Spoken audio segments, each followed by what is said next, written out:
This is for those of you that want to get fast, nasty fast. This is Optimized Weekly, Casey Johnson.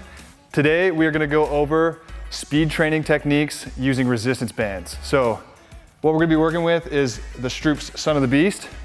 I've got the belt on and we're going to show you 3 techniques that you can implement into your speed training immediately. So the first one is training acceleration. It's a big component of speed. The reason it's important is you can be super fast, but if your top speed takes too long to get to, you might not ever get to express that. So we're gonna do banded sprints. So I've got 2 dots set out, one for the starting, one for the end, and all you're gonna do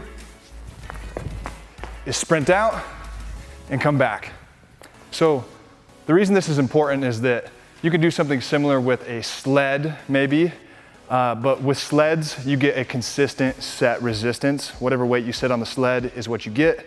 With the band, you're getting a set resistance here, and as you move farther out, it actually gets harder. So it forces the athlete or you to accelerate through that range of motion versus just pulling a consistent weight. So that's acceleration with the banded sprint. Now, we're gonna go over another thing, that after you do some banded sprints, you can do unbanded sprints. And what you're gonna get is post-activation potentiation.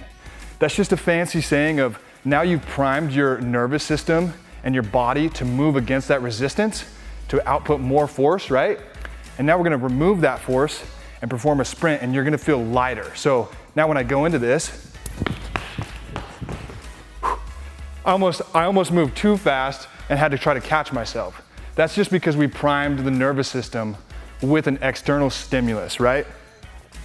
The last little bit and the last tip you can take away from this is actually putting the belt back on and performing overspeed training. So typically you'd want to do this with a partner and maybe with a longer resistance band. So if I was going to do this, I'd get a buddy, I'd have them link both ropes end to end so I could run a little bit longer.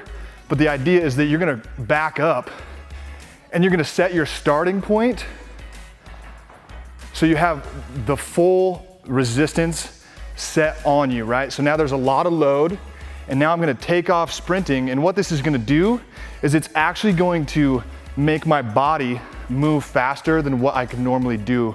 So it's gonna trick my nervous system into actually moving faster and train at those higher speeds, which I might not be able to actually reach right now. So what that's gonna look like is like this, and I'm gonna stop it short so I don't hit that wall, but here we go.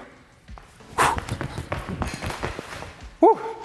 So that is overspeed training, and those are 3 tips you can take away and dump into your speed training immediately with resistance bands. Happy training.